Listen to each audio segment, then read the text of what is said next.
Welcome back, students. Miss Lockhart here. I'm going to show you a different way to draw your face using a new technique. So, if you would like to start over and try again on your drawing of your face, you can get a piece of computer paper and your pencil. Make sure it is computer paper. You need it to be a little bit thin. Fold it one way and meet the corners. And then you can fold it the other way. You should open your paper and see 4 rectangles. Now these are going to help guide us. It's going to help us draw evenly and symmetrically. So I'm putting 2 dash marks, one at the top and one at the bottom, and I'm leaving room. Those are just to remind me, leave room above and below.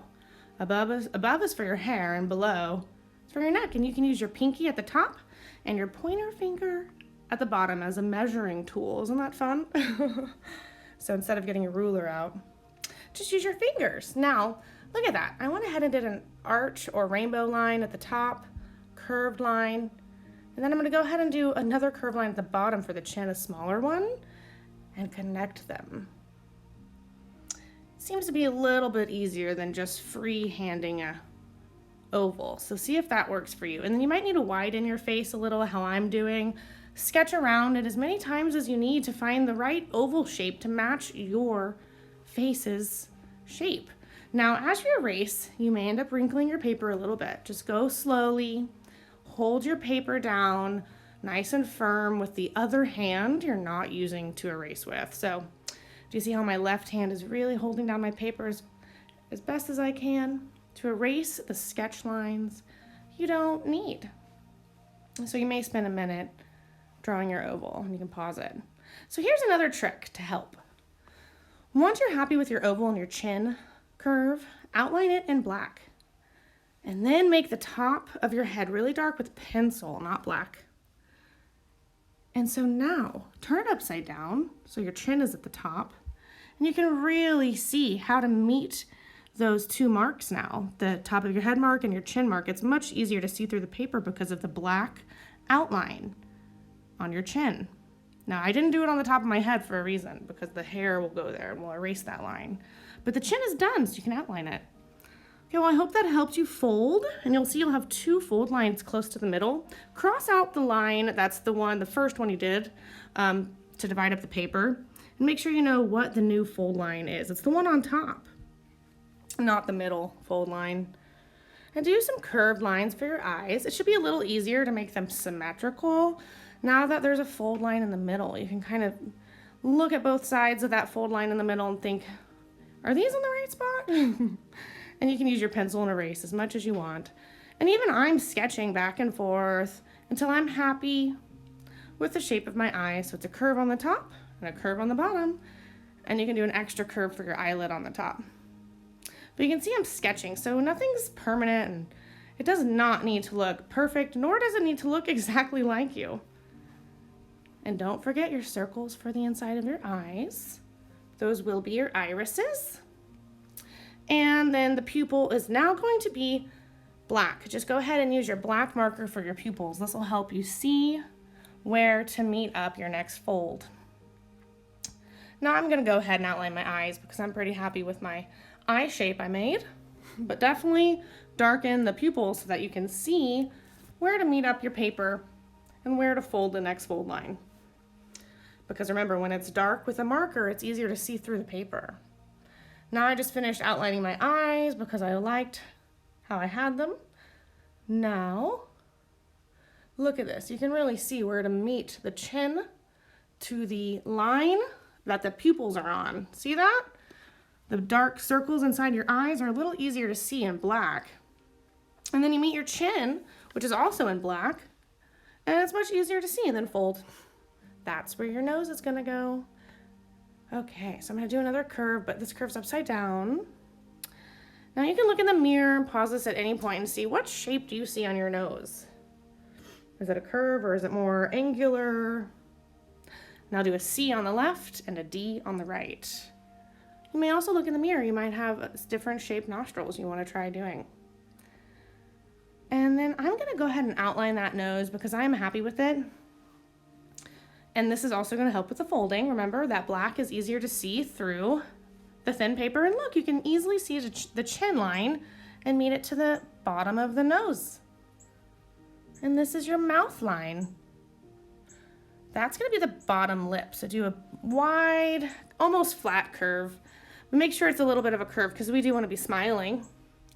And then the top lip line has that little curve, and there's the middle line between. So you have 3 lines: the bottom of the lip line, the top lip line that I'm outlining here, and then the middle. So you can see you have 2 lips. It looks great. And everyone, don't worry if it doesn't look exactly like you.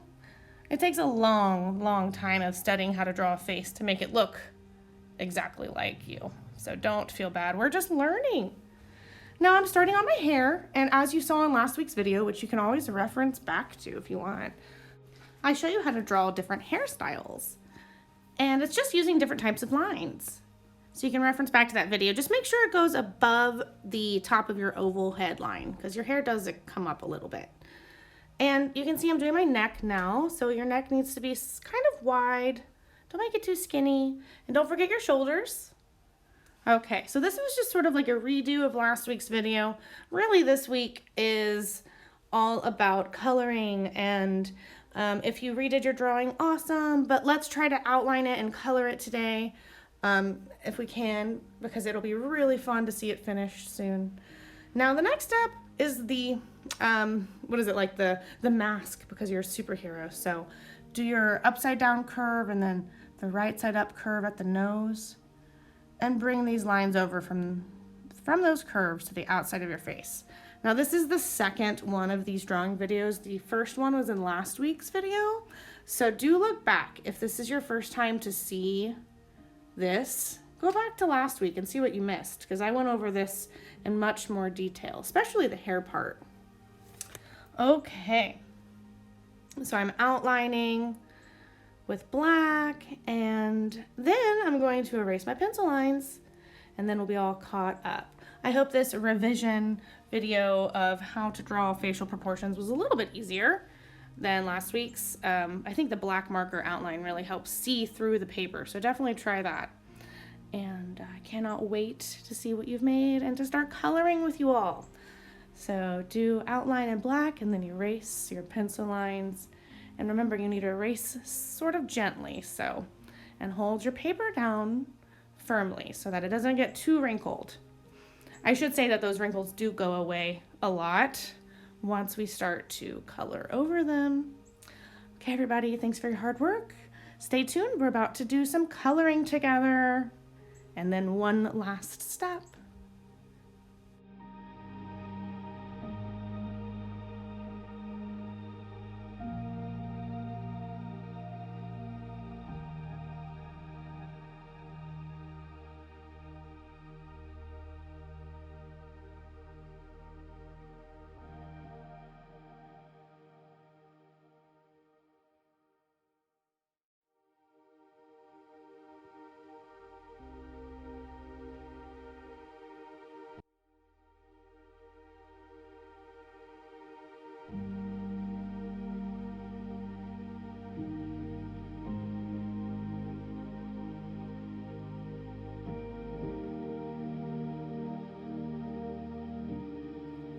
Hi everybody, this is the first self-portrait I did in the last week's video that I'm going to use to color because it looks more like me, I guess, and I'm going to show you how to match colored pencils to your skin here.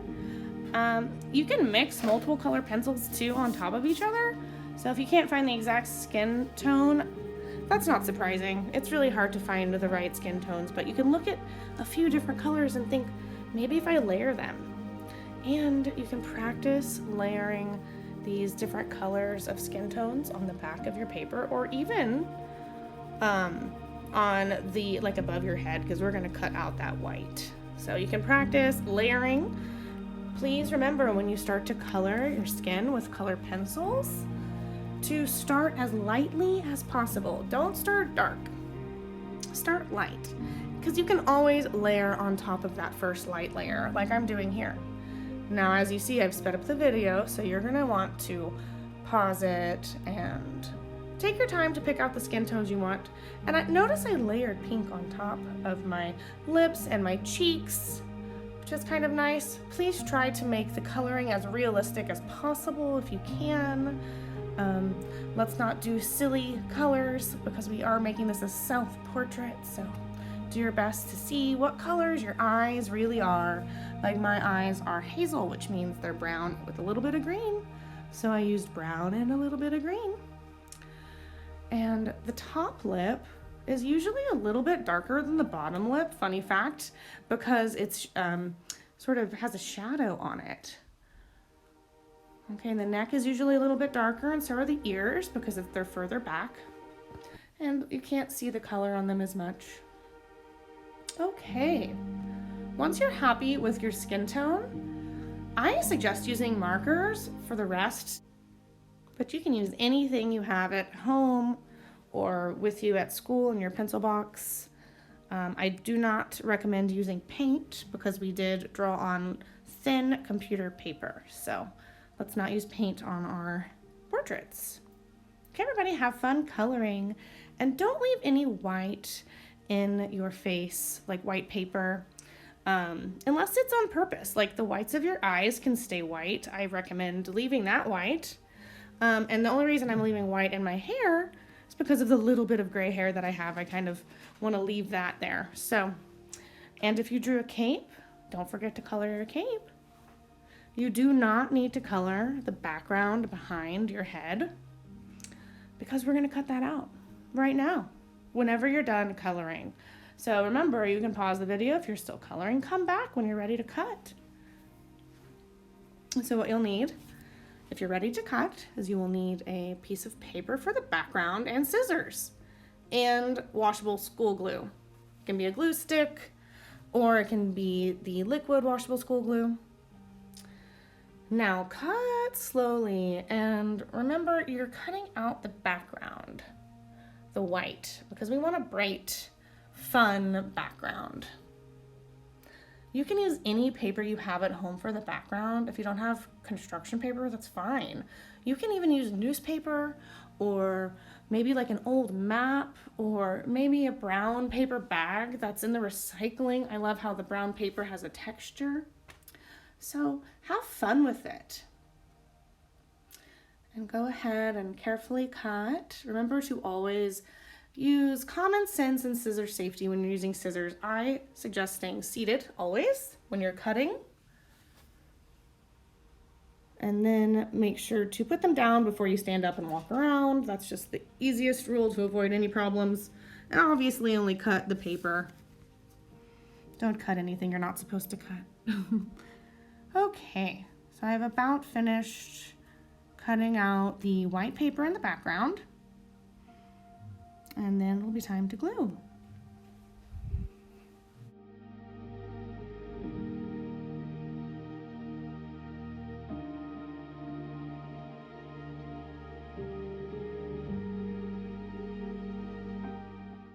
Before you do start gluing, make sure you line up your portrait where you want it to be at the bottom of your background paper.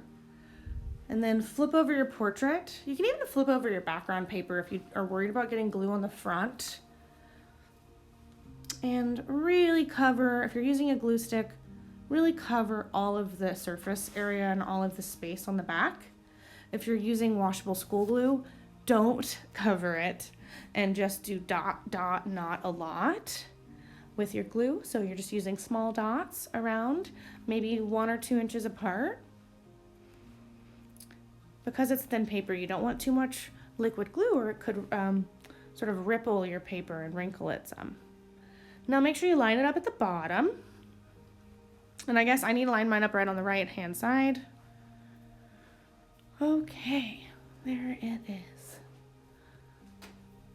So I'm gonna press it down everywhere, make sure it's stuck. And if any of the little corners or edges are coming up, I will use more glue underneath them.